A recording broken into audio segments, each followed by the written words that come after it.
Imagine for a moment that you have arrived at your house after work. All the lights are out, so you assume that you are the first one home.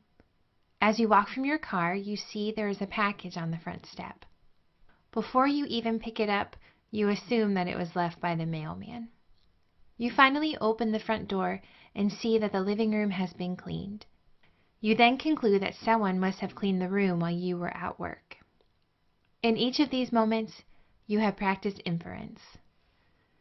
Inference is using observation and background to reach a logical conclusion.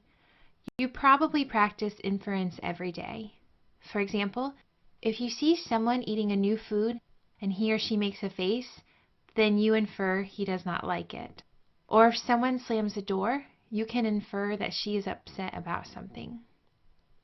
Before you can begin to practice inference in literature, you should know what you are looking for. Your goal is to find the intended meaning of the text. Intended meaning is what we think the author is trying to teach us. And to make inferences. When writing a story, an author will not include all the information for us. He or she will expect us to and reach conclusions about the text. Making inferences, you are in the text, using the ideas to which this makes you a more accurate reader and critical thinker.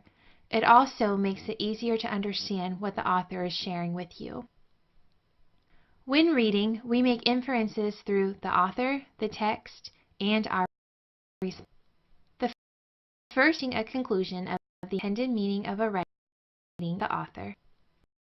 Time reading the author's biography. Look at his or her other works and see what they have in common. Also, look at the historical and cultural context of the writing. This will help give you a background of the writing that you can use in the next step of reading. After you have taken time to read about the author, you are ready to start the writing. Your goal as you read is to make conclusions. These conclusions are not stated, but you should read between the lines to understand what the author is trying to say. As you read, make guesses. Try to guess what will happen next in the story, what a character may say or think, or even what other characters not in the scene are doing. Next, ask questions. Why are the characters acting a certain way? What are they thinking? Where are they going? What do you already know? What is missing? Why is the author not including information? After this, you should make predictions. What do you think will happen next? How will a character react? What will the outcome be? Finally, you should find connections in the details. After you have made predictions, see what is missing or state details and make connections. Fill in the missing information using guesses and predictions. When you finish reading the text, you should take time to fill in between the lines by looking at your response and experience. Take time to review the guesses and predictions you had made and see which ones are correct. Hopefully at some point in your childhood you played the game of Clue. If not, we are going to play it together now and see how making inferences work. We will be trying to solve who murdered Mr. Bodie, where, and with what weapon. The victim, Mr. Bodie. The suspects, Mrs. Peacock, Miss Scarlet, Mrs. White, Mr. Green, Colonel Mustard, and Professor Plum.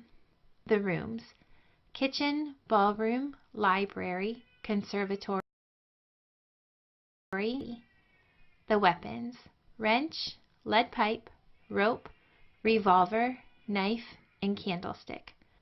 When you play the questions, you want to know where each of the suspects were in what room. You ask questions to eliminate weapons or areas where Mr. Bodie may not have been. Next, you will begin to make predictions. If we know that Mr. Bodie was killed with a revolver, but Miss Scarlet only had rope, she could be eliminated. We may also predict that the game room was still available for the murder. As you play or read, these predictions can continue to be made and tested. Finally, once you have successfully asked questions, you can make a stronger guess of who killed Mr. Bodie. Findings led to the theory that it was Professor Plum with the wrench in the library. While this game may be fun, making inferences in a text works the same way. As you read, look for clues of the author's intentions, ask questions, make predictions, and come up with a conclusion. You would then want to test this conclusion through your experience and the author's background. When making an inference, you are using background and observation to reach a logical conclusion. In literature, we use inference to find an intended meaning and what we think the author is trying to teach us. To do this, we should first learn about the author, then study the text, and finally connect our response to the text. By doing so, you should be able to make predictions and reach a logical conclusion about the material.